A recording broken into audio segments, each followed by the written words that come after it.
नमस्ते एवरीवन, कैसे हैं आप लोग। सबसे पहले तो आप सभी को दीपावली की हार्दिक शुभकामनाएं। आशा करती हूँ ये त्योहार आप सबके जीवन में बहुत सारी खुशियाँ, उमंग और उल्लास लेकर आए। दोस्तों, मौसम बदल रहा है, गर्मी से सर्दी की ओर जा रहा है और इस बदलते मौसम की सबसे मेन बीमारी है अस्थमा की बीमारी। अगर मैं आप लोगों से पूछूं कि जीने के लिए सबसे जरूरी चीज क्या है, तो कुछ लोग कहेंगे भोजन। लेकिन मेरा मानना है कि बिना भोजन के भी हम लोग 1 महीने तक जिंदा रह सकते हैं। कुछ कहेंगे पानी, तो पानी के बिना भी 5-7 दिन जिंदा रहा जा सकता है।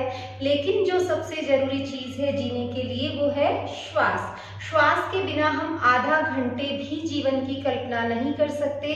हमें 24 घंटे ऑक्सीजन की जरूरत पड़ती है, जिसके लिए हमारे फेफड़े निरंतर काम करते रहते हैं। लेकिन अगर किन्हीं कारणों से हमारी श्वास नलिकाओं में सूजन आ जाए या ज्यादा कफ जमा होने से हमारी श्वास नलिकाएं रुक जाए, हमारा वायु मार्ग सिकुड़ जाए, तो श्वास लेने में तकलीफ होने लगती है और हमें ज्यादा प्रेशर से श्वास लेना पड़ता है। अब ज्यादा प्रेशर लगाने से दबाव हमारे सीने पर पड़ता है और बार बार खांसी चलने लगती है। इसी का नाम है अस्थमा। और अस्थमा का असर सिर्फ हमारे चेस्ट पर ही नहीं पड़ता, हमारे माथे, कान, गले सब पर पड़ता है। कभी कभी तो ये प्रॉब्लम इतनी ज्यादा बढ़ जाती है कि इनहेलर लेना पड़ता है। इनहेलर में स्टेरॉइड्स मिले होते हैं, तभी जाकर कुछ आराम आता है। लेकिन ये तरीका हमेशा के लिए सही नहीं है। हमें हमेशा स्वस्थ रहने के लिए जो चीज करनी है वो है योग। मैं ये नहीं कहती कि आप वीक में 7 दिन करो, आप वीक में चाहे 5 ही दिन करो, लेकिन 45 मिनट योग जरूर करो। और मैं अब आगे आपको बताने वाली हूँ कि वो कौन कौन से कारण है जिसकी वजह से अस्थमा की प्रॉब्लम होती है। सबसे पहला कारण है मौसम। सर्दी और गर्मी के बदलते मौसम के कारण इस बीमारी के होने के चांसेस ज़्यादा रहते हैं। दूसरा मान सकते हैं हम लोग पोल्यूशन। जब हम घर से बाहर निकलते हैं, धूल और धुआं की चपेट में आते हैं, जिससे अस्थमा के चांसेस ज़्यादा होते हैं। इसके अलावा कुछ लोगों को डस्ट से भी एलर्जी होती है, तो उसकी वजह से भी अस्थमा हो जाता है। और अगर हम बात करें हेरिडिटी की, तो अगर आपके घर में आपके पेरेंट्स में किसी को प्रॉब्लम है तो भी आप में होने के चांसेस रहते हैं। इसके अलावा अगर आपको निरंतर खांसी रहती है और समय रहते इसका इलाज नहीं करें, तो खांसते खांसते धीरे धीरे आपकी श्वास नलियां सिकुड़ने लगेगी और वो अस्थमा का रूप ले लेगी। तो ये कुछ कारण है जिसकी वजह से अस्थमा की प्रॉब्लम होती है। अब बात करते हैं कि जब अस्थमा की प्रॉब्लम होती है तो हमें कौन कौन से लक्षण दिखने लगते हैं। तेज स्पीड से सांस चलना, बार बार खांसी आना, छाती में दर्द होना या सांस लेने में तकलीफ होना, ये कुछ इसके मेन सिम्टम्स हैं। अब बात करेंगे कुछ आसनों और प्राणायाम की, जिनको अगर हम रोज करें तो हम इस समस्या से छुटकारा पा सकते हैं। सबसे पहला आसन जो हम लोग करने वाले हैं उसका नाम है उत्तान मंडूकासन। उसके लिए सबसे पहले वज्रासन में बैठ जाएंगे इस तरह से, और अब जितना पैरों को खोल सकते हैं खोल लेंगे। देखिए वी शेप बन गई है पैर की। अब राइट हैंड ऊपर उठाएंगे, थोड़ा सा और ऊपर, ताकि कमर और सीधी हो जाए, और उसको लेफ्ट कंधे पर रख देंगे। इसी तरह से लेफ्ट हैंड ऊपर उठाएंगे, थोड़ा सा और ऊपर, और उसको राइट कंधे पर रख देंगे। अब सांस भरनी है और सीने को फुला के रखना है। जितनी देर हो सके रोक के रखें।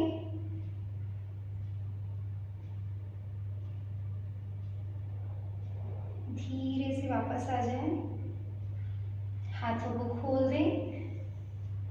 एक बार फिर से राइट हैंड ऊपर रखें, उसको लेफ्ट कंधे पर, लेफ्ट हैंड ऊपर रखें, उसको राइट कंधे पर, और सांस भरेंगे अच्छे से, सीने को फुला के रखेंगे। कुछ देर यहाँ पर भी रुकेंगे।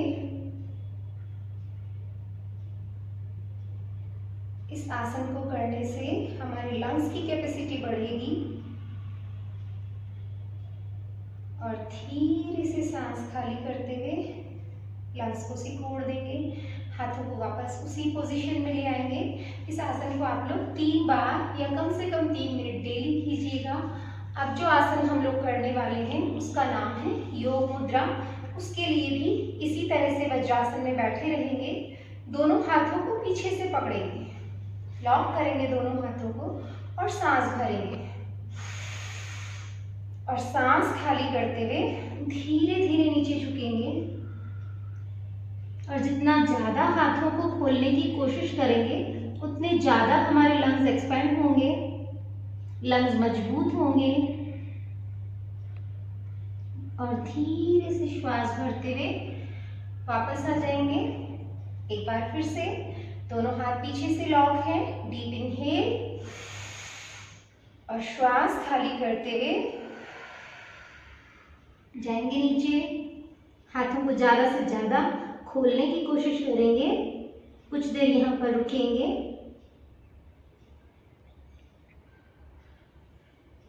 और धीरे से श्वास भरते हुए वापस आ जाएंगे।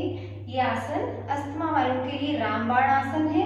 इस आसन को भी कम से कम 3 बार आप लोगों को डेली करना है। और अब जो आसन हम लोग करने वाले हैं उसका नाम है नौकासन। तो उसके लिए पेट के बल लेट जाना है, दोनों पैरों के पंजे बाहर की ओर निकलेंगे, दोनों पैर आपस में मिले हुए, दोनों हाथ सामने की तरफ और सांस भरते हुए उठना है। पूरा प्रेशर सिर्फ नाभि पर होगा, हाथ और पैर दोनों उठ जाएंगे। तो आप लोग भी मेरे साथ कीजिएगा।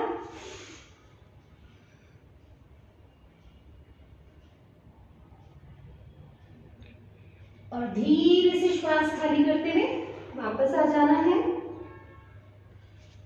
एक बार फिर से सांस भरते हुए उठेंगे,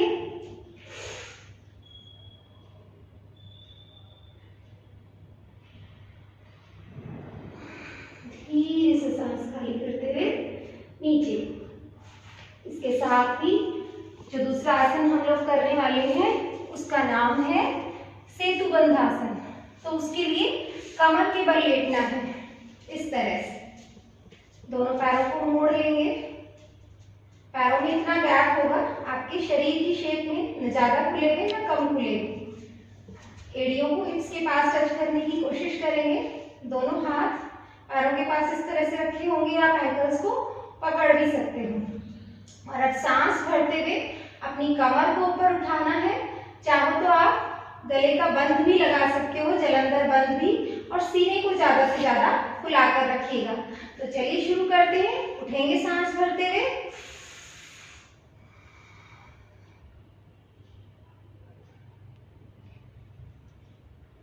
जितनी देर सांस को रोक के रखेंगे, जितने ज्यादा सीने को फुलाकर रखेंगे उतना ही लंग्स के लिए अच्छा होगा।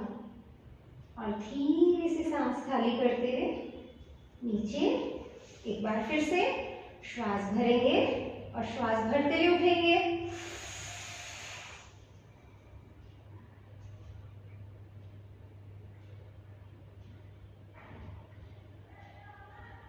और धीरे धीरे सांस खाली करते हुए नीचे आ जाना है। इन आसनों को भी आपको 3 बार कम से कम डेली करना है। रिलैक्स। अभी हमने किए थे कुछ आसन और अब हम करने वाले हैं प्राणायाम। तो जो सबसे पहला प्राणायाम है उसका नाम है उज्जाई प्राणायाम। उसके लिए दोनों हाथों को इस तरह से नमस्कार मुद्रा में लेकर आएंगे। डीप इनहेल करते हुए हाथों को खोलेंगे, जितना ज्यादा से ज्यादा हो सके पीछे की ओर ले जाने की कोशिश करेंगे। जितना पीछे ले जाएंगे उतना ज्यादा चेस्ट एक्सपैंड होंगे। कैसे, आप लोग भी कीजिएगा। श्वास भरेंगे और सीने को फुलाकर रखेंगे और धीरे से श्वास खाली करते हुए वापस आ जाएंगे। एक बार फिर से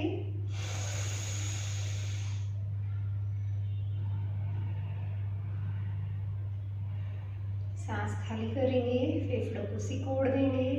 एक बार फिर से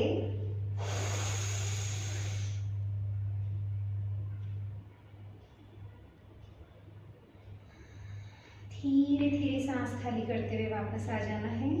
एक बार फिर से लास्ट।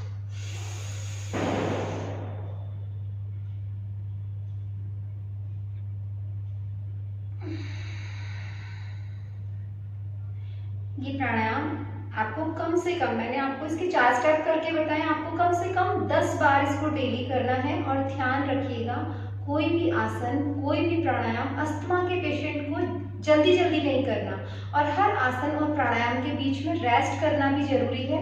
अगर कंटिन्यू करेंगे तो सांस फूलेगी, थकान महसूस होगी और सीने पर ज्यादा दबाव पड़ेगा। तो ये तो था उज्जाई प्राणायाम। अब जो प्राणायाम हम करने वाले हैं उसका नाम है सूर्य भेदी प्राणायाम, जो कि हमारे शरीर को गर्मी देता है। तो उसके लिए एक हाथ से सूर्य मुद्रा बना लेंगे। सूर्य मुद्रा कैसे बनती है, ये देखिए, रिंग फिंगर है, इसको अंगूठे के नीचे लेकर जाना, अंगूठे से प्रेस करना, बाकी की तीनों फिंगर्स ऊपर की ओर। तो एक हाथ से हमने सूर्य मुद्रा बनाई है और दूसरे हाथ से लेफ्ट नोज को बंद किया, राइट से सांस लेना है, लेफ्ट से छोड़ना है, राइट से लेना है, लेफ्ट से छोड़ना है, बस इतना ही करना है। तो आंख बंद करके करेंगे, लेकिन अगर आप बिगिनर्स हैं तो आंख खोल के देख के करिए कि किस तरह से करना है। राइट से श्वास भरेंगे और लेफ्ट से छोड़ देंगे। फिर से लेफ्ट को बंद करेंगे, राइट से श्वास लेंगे। राइट स्वर जो होता है वो हमारा सूर्य स्वर होता है, जो हमें गर्मी देता है। फिर से लेफ्ट से छोड़ देना है। एक बार फिर से लेफ्ट नोस्ट्रिल पर,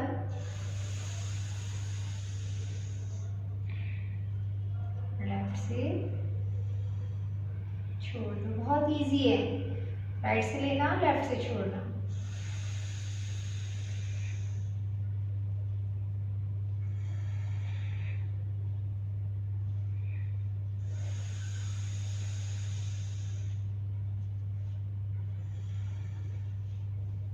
ये प्राणायाम भी आपको कम से कम 3 मिनट डेली करना है। और ध्यान रखना, जब भी प्राणायाम करो हाथ नाक के आगे इस तरह से नहीं होना चाहिए। अगर इस तरह से हाथ रख के करेंगे तो हम वही श्वास लेंगे, वही श्वास छोड़ेंगे, हमें प्राकृतिक ऑक्सीजन जो है वो नहीं मिलेगी।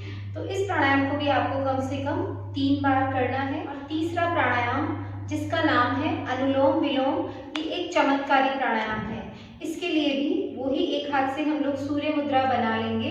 इस प्राणायाम को करने से अस्थमा के जो पेशेंट हैं उनका अगर नाक का मांस बढ़ा हुआ है, सांस लेने में तकलीफ है, तो उसको ठीक करेगा। फेफड़ों में अगर कफ जमा हो गया बहुत ज्यादा तो उसको बाहर निकालेगा, साथ ही साथ सारे शरीर की सारी नाड़ियों की शुद्धि करेगा।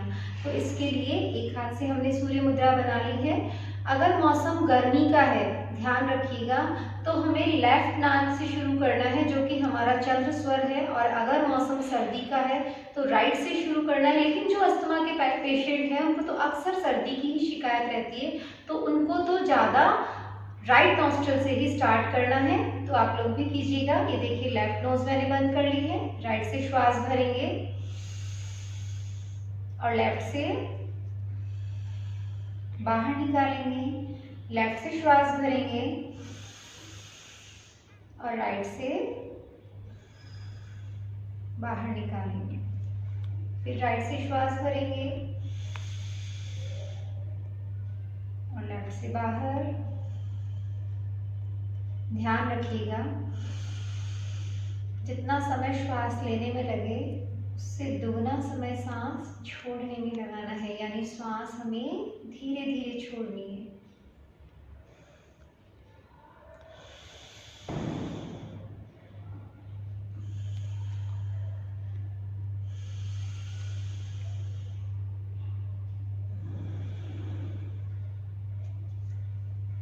धीरे से आंखें खोल देंगे, रिलैक्स। इस प्राणायाम का 3 मिनट से समय बढ़ाते हुए 5 मिनट, 7 मिनट और 15 मिनट तक कर सकते हैं।